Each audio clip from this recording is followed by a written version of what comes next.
Aujourd'hui, nous allons accueillir Marie, la créatrice du podcast Ma Bambosse. Marie, merci d'être avec nous aujourd'hui. Ton podcast me semble être une source d'inspiration pour de nombreuses mamans qui cherchent à concilier leur vie professionnelle et leur rôle de mère. Moi, j'avais énormément de questions à te poser parce que quand j'ai vu ton podcast, la richesse de tes posts, je me suis dit comment je vais commencer. Tout simplement, est-ce que tu peux nous parler un petit peu de toi ? Je suis ravie d'être là. Bonjour à toutes celles qui nous écoutent. Alors, je vais te parler de moi, peut-être expliquer comment j'en suis venue à créer Maman Boss, si ça t'intéresse, et pourquoi je me suis intéressée à ce sujet carrière et maternité. Donc, je suis moi-même maman de 2 enfants qui commencent à être un petit peu grands maintenant. Ils rentrent tranquillement vers l'adolescence. Et moi, j'ai trouvé ça extrêmement difficile, la maternité dans le monde du travail. Je dis pas que la maternité c'est simple par ailleurs, mais là où pour moi ça a été un peu un choc et une découverte, c'est de me rendre compte que dans le monde du travail, ça changeait énormément de choses de devenir mère. Et donc il y a 10-15 ans en arrière, c'était un sujet dont on ne parlait pas du tout, et moi en tout cas j'étais pas du tout préparée. Et ce que je dis souvent, c'est que moi j'ai eu le sentiment pour la première fois de ma vie à ce moment-là de faire l'expérience de la discrimination et de la minorité. Voilà, j'avais fait des études, mon début de carrière se passait bien, j'avançais dans mon parcours, et puis au moment où je suis devenue mère, j'ai senti que le regard qu'on posait sur moi en tant que professionnelle avait changé, et qu'à partir de maintenant, les choses allaient être moins fluides et moins évidentes, et il allait falloir se bagarrer un peu. Donc ça a été le point de départ. Et puis les années ont passé, je me suis bagarrée un peu, beaucoup parfois, et j'ai constaté autour de moi que mes amis, mes cousines, mes copines et puis mes collègues aussi, en fait pour chaque femme, la maternité dans le monde professionnel c'était un sujet. Il se passe toujours des choses dans la vie professionnelle d'une femme suite à sa maternité. Il y a toujours un impact, plus ou moins rapide, à plus ou moins long terme, plus ou moins évident, plus ou moins immédiat, mais il y a toujours un impact. Et donc j'ai avancé comme ça au fil du temps, en discutant autour de moi, m'intéressant beaucoup au sujet. Ça a été aussi voilà, une prise de conscience sur le féminisme, le rôle des mères, ce qu'on attend d'elles, les injonctions, la charge mentale, etc. Et puis il est arrivé un moment dans ma vie où j'ai eu envie d'avoir un projet pour moi. Donc je suis salariée par ailleurs. J'avais envie d'avoir un projet pour moi, un espace qu'à moi. Et j'adore les histoires, les lire, puis les écouter. Voilà, donc je commençais à écouter des podcasts et je trouvais que le format était sympa. Comment tu choisis le thème que tu vas aborder ? Parce que c'est vrai que, comme tu l'as dit, c'est hyper vaste. Moi-même, je m'y reconnais dans ce côté, le fait que la maternité change totalement le rapport au travail. Comment tu choisis les thèmes que tu vas aborder ? Alors, plus que les thèmes, je crois que je choisis les personnes que j'ai envie d'interviewer. J'ai soit des demandes entrantes, des femmes qui me disent moi en fait j'aimerais partager mon histoire, soit j'ai des idées de sujets que j'aimerais traiter. Là dans les épisodes qui arrivent, car par exemple, c'est un sujet que j'avais envie de traiter depuis longtemps, d'une femme qui a fait le choix de privilégier la sécurité financière, même si ça impose de voir très peu son enfant la semaine. Voilà, je trouvais ça intéressant, donc j'ai cherché un témoignage d'une femme qui pourrait correspondre à ça, ou par exemple un épisode que j'ai réalisé il y a quelques mois qui m'a beaucoup touchée, une femme qui est aidante auprès de sa propre mère. Mm-hmm. Et voilà, ça, le rôle d'aidant familial, Ouais. quand on est une maman qui bosse et en plus qu'on soutient ses proches et ses parents, c'est un sujet que j'avais envie de traiter depuis longtemps. Donc en fait, j'en parle autour de moi, j'en parle aux personnes du collectif qui m'apportent aussi, qui me proposent des témoignages, qui font un peu de la recherche pour moi sur certains sujets. Et puis j'ai des demandes entrantes sur les réseaux. Et voilà, vraiment, je m'écoute et je me dis, cette femme-là, je trouve que son histoire, elle est intéressante. C'est un sujet que j'ai pas traité, ou c'est un angle différent, ou elle a quelque chose à dire, et voilà. D'accord. Donc, j'ai aussi bien des épisodes un peu feel good, très inspirants, où on dépasse un peu toutes les croyances qu'on peut avoir sur la mère au travail. Et puis j'ai des épisodes qui sont parfois un peu plus compliqués, où je témoigne aussi de la réalité de la discrimination, du plafond de verre, etc., qui est quand même un vrai sujet. Mais j'essaie d'aborder tout, le bon côté comme le moins bon côté des choses. Ouais, ça fait du coup un espace de parole, c'est ce que tu disais. Et est-ce que ça t'a poussé parfois, toi aussi, à te dépasser, ce podcast, au sein de ta propre expérience ? Ah oui, bien sûr. Ouais. Ouais, bien sûr. À partir du moment où même si c'est un sujet qui me passionne et qui m'intéresse depuis longtemps, là, je suis quand même beaucoup plus immergée presque au quotidien dans ce sujet-là. Et donc, tu vois les choses différemment en entreprise, les mécanismes autour de toi, des petites phrases qui peuvent être dites où tu te dis, mais en fait, si j'avais été un homme, il m'aurait jamais dit ça.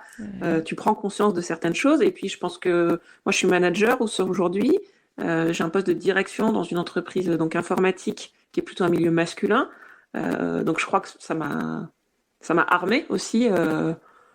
Voilà, pour que le fait que je sois mère ou femme, ça soit plus un sujet dans ma vie professionnelle. Mais voilà, c'est un chemin qui a été long. Et c'est aussi ce que j'ai envie de transmettre à travers le podcast. Et moi, j'ai fait ce chemin-là depuis 10-15 ans. Que mon expérience, elle serve à d'autres, quoi. Voilà, et que ce soit moins dur pour les femmes plus jeunes qui sont derrière moi, que ce soit moins dur pour nos filles, etc. D'accord. Ouais, je vois tout à fait. Est-ce que tu peux nous parler un petit peu de ces moments que tu as rencontrés et qui t'ont fait tiquer, comme tu peux le dire? Alors, le tout début, ça a été à ma première grossesse, à mon premier retour de congé maternité, il y a un poste qui s'est ouvert en interne dans l'entreprise où j'étais, qui était un poste qui m'intéressait énormément. Je crois que tout le monde le savait. C'était un peu la suite logique, l'évolution de ma carrière. Je pense que voilà, j'étais légitime.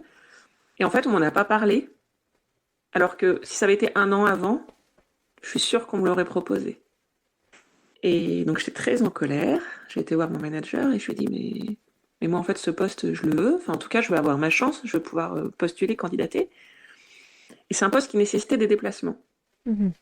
Et donc, il m'a répondu, ah oui, mais comme tu rentres de congé maternité, que tu as un bébé, on a pensé que ça serait pas possible avec les déplacements. Et on a pensé que... On a pensé à ta place. Ça a été le moment où je me suis dit, alors parce que je viens d'avoir un enfant, maintenant, on va décider à ma place que les réunions tard le soir, c'est pas possible, que les déplacements, c'est pas possible, que en fait, ma carrière, elle s'arrête là. Et ça m'a révoltée. Donc voilà, ça, c'est un petit moment de prise de conscience. Et là où je me suis dit, ok, donc maintenant, va falloir se bagarrer un peu. Et donc, spoiler alerte, le poste, je l'ai eu. Et j'ai fait des déplacements. Et ça s'est géré. Voilà. Il y a d'autres petits moments comme ça. Moi, par exemple, mon conjoint a pris un congé parental à la naissance de notre deuxième. Tu peux pas imaginer le nombre, mais des dizaines, peut-être même des centaines de personnes qui m'ont dit « mais toi, t'as de la chance. » Ouais. Et moi, j'ai jamais compris ce que la chance venait faire là-dedans. Surtout qu'il y a énormément de femmes qui ne travaillent pas le mercredi. Moi, j'ai jamais entendu en entreprise quelqu'un dire à un homme « toi, t'as de la chance. Ta femme, elle gère. » Voilà. Et ça, c'est des petits moments comme ça où à chaque fois, je me suis dit mais pourquoi? Ouais, c'est incroyable ce que tu viens de dire parce que c'est vrai que j'y ai même jamais pensé. Ça va au-delà de notre pensée de se dire que oui, en effet, l'homme aussi a de la chance que la femme ait pris son mercredi pour s'occuper des Bien enfants. sûr. Bien sûr. Moi, ça me gênait pas qu'on me dise que j'ai de la chance. Mais je voulais qu'on le dise aussi aux hommes qui avaient la chance d'avoir leur femme qui gérait à la maison les enfants, les activités le mercredi. Mais en fait, on leur dit jamais. Ah, c'est sûr. C'est normal. Voilà. Et donc, toi, tu te bats un petit peu contre tous ces stéréotypes-là, alors, en fait, au final aussi. Oui. Oui. Moi, en fait, mon utopie, c'est de dire, je pense que ce à quoi je crois, c'est que chaque femme a le droit d'avoir la carrière et la vie professionnelle qu'elle veut. Si elle a envie de travailler énormément et de pas voir beaucoup ses enfants, mais parce qu'elle s'épanouit là-dedans, tant mieux pour elle. Si elle a envie de mettre sa carrière en pause, entre parenthèses, de faire un break pour être très présente avec ses enfants parce qu'elle en a besoin à un moment de sa vie, elle est libre de le faire. Et que personne ne doit juger ça. Personne, c'est son choix, c'est sa vie professionnelle, c'est sa vie personnelle. Il n'y a pas de jugement à avoir. Moi, je crois que chaque femme... Alors, il y a une phrase qu'on entend, un adage qu'on entend souvent où on dit on peut tout avoir. Une femme, elle peut tout avoir. Moi, je suis pas tout à fait d'accord avec ça. Moi, je pense qu'une femme, elle peut avoir tout ce qu'elle veut. Par contre, il faut savoir ce qu'on veut. Ouais. Voilà. Mais moi, je crois qu'une femme est capable, peut avoir tout ce qu'elle veut. Et si elle veut faire une carrière avec un poste à responsabilité, gagner beaucoup d'argent, très bien, elle peut le faire. Mais si elle en a pas envie et que elle préfère travailler à mi-temps parce qu'elle s'épanouit dans le fait d'être à la sortie de l'école tous les jours avec ses enfants et de faire des activités manuelles, si c'est ça dont elle a envie profondément, bien qu'elle puisse le faire sans jugement. Voilà. Je suis dans ton utopie totale. Je pense, je signe. Voilà. Mais alors moi, on m'a souvent dit, parce que je suis entrepreneur, C'est marrant parce que du coup, on a toutes les deux une vision complètement différente.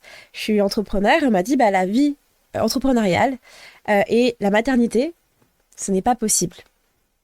On me l'a souvent dit. Et on m'a surtout dit que, en fait, il va falloir, au bout d'un moment, la maternité, faut faire un choix. J'ai décidé d'être maman, et donc il faut être maman.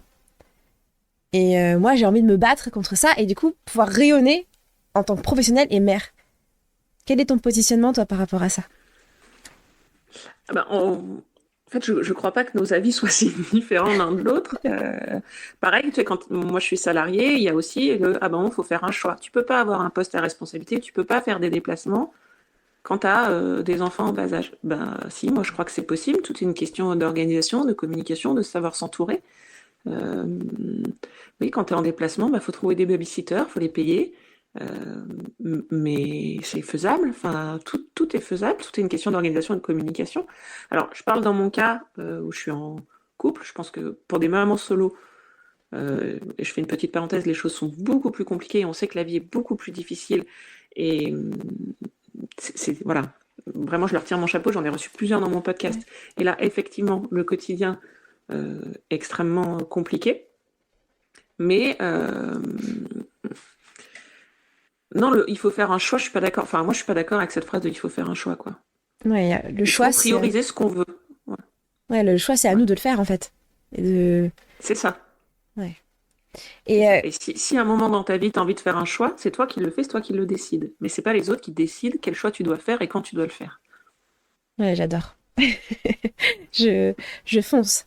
Et du coup, pour toi, c'est quoi les principales leçons que tu as tirées de voilà, tous tes épisodes de podcast? C'est un peu gros, mais... Alors, la première leçon, c'est celle-là, c'est savoir ce que l'on veut. La nature ayant horreur du vide, si tu ne sais pas ce que tu veux dans ta vie professionnelle, eh bien, l'entreprise ou le monde remplira ta carrière pour toi. Et, or, si tu sais ce que tu veux, eh ben, tu es capable de l'exprimer et de dire ce poste-là, je le veux, ou ce poste-là, je ne le veux pas. Mais il faut s'affirmer, se positionner, mais pour se positionner, il faut savoir ce qu'on veut. Donc je pense que quand même, ça c'est un chemin important, il faut que les femmes sachent ce qu'elles veulent comme trajectoire de carrière, prennent le temps d'y réfléchir et soient capables de le dire. Et en fait, vous serez étonnés que quand on demande les choses, eh bien parfois on les obtient. Alors que on a souvent tendance en tant que femme à attendre que ça vienne tout seul, et puis en fait ça vient jamais.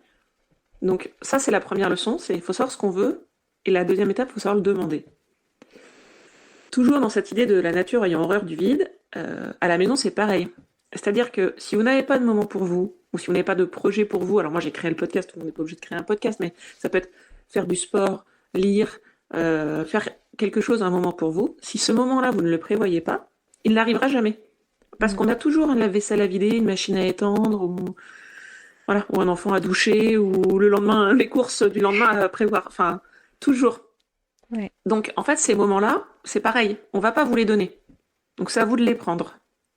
Donc, là, je sais pas, le lundi soir, de 18 à 19, vous faites ça. Et puis, tant pis, en fait, si le lave-vaisselle, il est pas vidé, il sera vidé par quelqu'un d'autre, ou pas, ou demain, ou voilà. Mais le lundi, de 18 à 19, c'est votre moment pour aller faire du sport, de la musique, boire un verre avec des copines, peu importe. Mais c'est toujours un peu dans la même idée que, voilà, votre temps et votre vie, elle vous appartient à vous. Donc c'est à vous d'en être maître. Et quand on est mère, c'est vrai qu'on se fait rapidement déborder par ça, et moi j'y ai pas échappé non plus. Et en fait, on fait des journées incroyables, on fait mille et une choses, et on a fait tout pour tout le monde, Mais sauf pas pour soi. Et ça, dans la durée, c'est pas tenable. Il est extrêmement puissant le message que tu es en train de délivrer là. Parce qu'il y a quelques temps de ça, moi j'ai fait un autre podcast avec une jeune maman qui a fait une dépression postpartum et qui me parlait exactement de ça. Et elle essayait de témoigner sur comment faire pour ne pas se sentir submergée. Et ce que tu dis, c'est vrai, il faut prendre à la fois le temps et l'imposer aussi. C'est un moment où il est à moi ce temps-là. Et si on le prend pas, en effet, la machine, il y aura toujours une machine à vider, un balai à passer. Enfin, c'est incroyable comment le temps se remplit. C'est ça. Ouais, c'est ça. Donc je pense que ça, c'est quand même aussi une grande différence d'approche entre les hommes et les femmes. Je pense qu'il faut... Surtout quand on devient mère, on est entièrement dévoué à son enfant, et c'est très physique et très animal même, et c'est normal. Et en fait, ça nous absorbe complètement. Or, je pense qu'un secret, et la différence entre les hommes et les femmes, c'est quand même d'apprendre à faire preuve un peu d'égoïsme. Alors, peut-être pas quand son enfant a une semaine, un mois, où on est entièrement absorbé par son nouveau-né. Là, évidemment, on est dans la fusion, c'est compliqué. Mais ensuite, quand les enfants grandissent un petit peu, etc., enfin, je sais pas, d'ailleurs, j'aime pas trop le mot égoïsme, mais un peu à un moment se dire, en fait, là, à ce moment-là, la priorité, c'est moi, quoi. C'est juste s'accorder des moments où on est sa propre priorité, avant ses enfants, avant son conjoint, avant sa maison, avant son travail, etc. Donc c'est ça, je dirais, les 2 grands enseignements du podcast. Ouais. Je suis totalement d'accord avec toi, mais ça parle d'un autre sujet, du coup, qui est aussi le lâcher-prise. Comment on fait pour lâcher prise face à ces tâches qui vont nous appeler et qui nous rappellent à l'ordre tout le temps? Alors ça, c'est un autre sujet. Il y a le lâcher-prise et la culpabilité, qui des fois vont un petit peu ensemble. Moi, je crois que quand même un des sujets, c'est la communication. Moi, je pense qu'à nos enfants, on peut leur dire à ces petits, en fait, là, c'est un moment pour moi. Voilà, il faut l'expliquer. Il faut l'expliquer à la personne avec qui on vit, si on est en couple. Moi,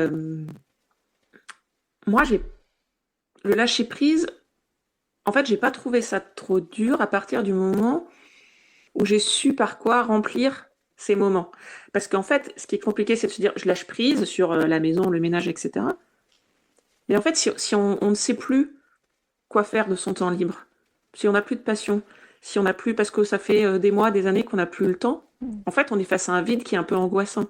Donc, en fait, je pense qu'il faut prendre le problème à l'envers. Il faut se dire, qu'est-ce qui me ferait plaisir? En fait, ce qui me ferait plaisir, c'est de pouvoir aller au cinéma une fois par mois. Et donc, je me prévois une soirée par mois pour aller au cinéma. Et donc là, c'est plus facile de lâcher prise parce qu'on sait pourquoi on le fait. Mais en fait, lâcher prise, si on le remplace par rien, on se dit, on va pas s'occuper du ménage, des courses, etc. Mais si c'est pour s'asseoir sur son canapé au milieu de sa maison sale, on lâche pas prise. Bon. Donc voilà, faut prendre le problème à l'envers. Qu'est-ce qui vous ferait vraiment plaisir et qui serait réaliste? Faites-le et ça vous aidera à lâcher prise. Je crois pas que le lâcher prise ce soit le commencement, en fait. Je pense que c'est plutôt la suite du chemin après s'accorder du temps. D'accord, donc très beau plan d'action à mettre en place, toutes celles qui cherchent des réponses. Et justement, j'ai vu que tu donnais des choses très concrètes aussi, des astuces, des outils très précis. Est-ce que c'est comme ça? Tu as envie d'être un peu un recueil d'astuces, de plans d'action auprès de ta communauté ou pas? Tu as une autre façon d'engager ta communauté? Alors, c'est quelque chose que je fais un petit peu effectivement à travers les épisodes favoris. C'est un sujet sur lequel j'aimerais aller plus loin. Notamment ce que je disais, moi en fait, j'ai commencé à avoir une expérience un petit peu importante. Mes enfants ont grandi, etc. Et je réfléchis vraiment à comment ma propre expérience, ce par quoi moi je suis passée, les problèmes que j'ai eus, puis surtout les solutions que j'ai pu trouver. Même c'est pas des solutions miracles, magiques qui fonctionneront pour tout le monde, mais je me dis ça a marché pour moi, ça peut peut-être marcher pour d'autres personnes. Donc cette façon de transposer mon expérience pour vraiment être dans le concret, c'est quelque chose que j'aimerais faire au-delà des épisodes favoris. Mais là, tu touches un sujet compliqué qui est que je sais pas encore exactement sous quel format, si c'est sur les réseaux sociaux, si c'est dans des épisodes de podcast, si c'est peut-être dans la vraie vie, si c'est je sais pas encore exactement comment mettre en œuvre cette intention d'être plus dans le concret, dans l'utile, dans le pratique. Voilà, j'ai commencé les petites choses, mais j'ai envie d'aller plus loin sur ça, c'est sûr. D'accord. Et est-ce que la communauté, entre elles, ta communauté que tu as fondée de ton podcast, est-ce qu'elle arrive un peu à s'aider, à s'entraider? Est-ce que c'est une forme d'appui aussi? Alors, assez peu. J'ai pas tant alors j'ai pas mal d'écoute de mon podcast, mais j'ai assez peu d'interactions sur les réseaux sociaux. Alors évidemment, il y a des abonnés, des auditrices fidèles avec qui on échange en MP, en commentaire, etc. Et voilà, il y a évidemment. Mais à ma connaissance, il y a assez peu d'interactions des mamans boss entre elles. Je me l'explique par plusieurs raisons. La première, c'est que moi, je suis pas du tout une star des réseaux sociaux. C'est un truc sur lequel je devrais progresser, mais c'est pas mon. Alors, évidemment, je le fais parce que pour faire connaître un podcast, il faut passer par de la promotion, mais c'est pas un univers dans lequel je suis forcément très à l'aise et dans lequel je prends beaucoup de plaisir aussi, donc je pense que ça se ressent, voilà. Et l'autre chose, c'est que je suis bien consciente que les femmes qui m'écoutent sont donc des mamans boss qui ont un peu la tête dans le guidon. Et donc, écouter un podcast, ça fonctionne parce qu'on peut écouter un podcast dans sa voiture en attendant le petit dernier à son match de foot ou en passant le balai. Par contre, c'est pas forcément des femmes qui ont du temps pour échanger, discuter, etc. Donc, je pense que voilà, il y a un peu des deux. Je suis quand même consciente du fait que les femmes à qui je parle, c'est des femmes qui ont des journées déjà très remplies. Et bon, moi, l'idée, c'est pas non plus de leur demander d'en rajouter, quoi. Ouais. Voilà. Oui, tu veux plutôt soulager plutôt que d'être un poids supplémentaire dans la journée. C'est ça. Et si là, tu devais donner quelques conseils à des mamans qui voudraient rayonner et vraiment s'épanouir à la fois en tant que maman, quelque chose qui chamboule tout, et à la fois professionnellement, qu'est-ce que ce serait? Alors, la première chose que je disais, c'est savoir ce que vous voulez. Je veux dire, si par exemple, vous avez profondément envie d'un temps partiel, parce que vous pensez, parce que financièrement, vous pouvez vous le permettre, parce que vous dites que la vie serait plus douce et que ça vous enlèverait de la culpabilité vis-à-vis de vos enfants, eh bien, osez le demander. Donc, le point de départ, c'est vraiment posez-vous la question de ce que vous voulez, et même si c'est pas ce qu'on attend de vous, et même si ça vous paraît insupportable, déjà de se l'avouer, c'est un premier pas qui est immense. Je prends l'exemple du temps partiel, mais ça peut être à l'inverse si vous finalement, il y a un poste dans votre entreprise qui s'ouvre et qui vous fait envie. Puis vous vous dites, non, ben en fait, c'est 2 jours de déplacement par semaine, je vais jamais y arriver. Ben, en fait, parlez-en autour de vous. Peut-être qu'il y a des aménagements possibles pour l'entreprise, dans votre famille, pour vos enfants. Voilà, donc savoir ce qu'on veut, ça c'est le premier conseil. La deuxième chose, c'est que je crois qu'il faut quand même pas rester dans un job, alors sauf si on est peut-être à 3 mois de la retraite, mais globalement, c'est pas la majorité de mon audience, dans un travail dans lequel vous êtes mal, qui ne vous apporte rien intellectuellement, dans lequel vous vous ennuyez, vous n'avez aucune perspective d'évolution, sous prétexte que les horaires, c'est pratique avec les enfants, ou finalement, enfin voilà, où j'ai pas trop de temps de trajet, finalement, voilà, c'est bien. Enfin, moi, je crois qu'à un moment, notre vie professionnelle, elle n'est pas secondaire, quoi, dans notre vie. On passe quand même beaucoup de temps à travailler. Ouais. Alors, peut-être qu'un nouveau boulot, ça sera moins pratique au niveau des horaires avec les enfants, mais moi, je suis intimement convaincue que même de récupérer ses enfants 1/2 heure ou 1 heure plus tard le soir, mais en ayant passé une journée où on s'est amusé, où on a appris des choses, où on a rencontré des gens intéressants, où on a eu l'impression de performer, franchement, on est une autre personne le soir quand on récupère ses enfants, et ça vaut cette heure-là de garderie largement. D'accord. Donc tu pousses à oser. Voilà. À oser être pleinement en possession de ses moyens, pleinement vivante en fait. C'est ça. Et pareil, si vous avez envie de vous mettre à votre compte, de vous lancer en tant qu'indépendante, il faut y réfléchir sérieusement, que ça reste pas qu'un doux rêve. Si vous pensez vraiment que c'est quelque chose qui vous rendra heureuse, il y a moyen d'essayer. Et en fait, il y a plein de dispositifs qui existent. Vous n'êtes pas obligé de démissionner du jour au lendemain pour lancer votre boîte, partir de zéro et générer des revenus que dans X mois. Vous pouvez vous lancer en side project. Moi, c'est ce que je fais avec Maman Boss. Je suis salariée à temps plein. J'ai ce projet-là à côté qui m'occupe beaucoup. Alors, c'est pas ce qui me permet de vivre au sens premier du terme, mais c'est un projet qui aujourd'hui génère des revenus et que je mène comme un projet entrepreneurial. Donc, je veux dire, ça se fait. Donc ça peut être une solution aussi, par exemple, pour tester l'entrepreneuriat. Il y a des entreprises qui proposent des congés exprès pour se lancer dans des projets entrepreneuriaux. Donc, si c'est quelque chose qui vous fait envie, vous dites pas, faut pas avoir la première pensée, faut pas se dire c'est impossible. C'est réfléchissez-y. Peut-être que ça sera impossible parce que la vie est ainsi faite, mais prendre le temps d'y réfléchir parce que parfois c'est possible et c'est plus souvent possible que ce qu'on imagine. Ouais. Ouais. Tu me tu me cloues le bec, si on peut dire ça comme ça. J'adore, c'est génial. Ça me fait penser à quelque chose que tu as dit il y a pas très longtemps. C'est tu parlais d'émotion du podcast. Je pense que c'est aussi ça le pouvoir que a ton podcast, c'est de transmettre à la fois on en ressort soi-même grandi de cette expérience-là, mais je pense aussi que les personnes qui nous écoutent, elles vont avoir aussi cette émotion-là, cette espèce d'agressivité de allez, faut y aller aussi, faut se bouger. Comment toi Ouais, moi ce que j'ai... Ouais, vas-y, pardon. Vas-y.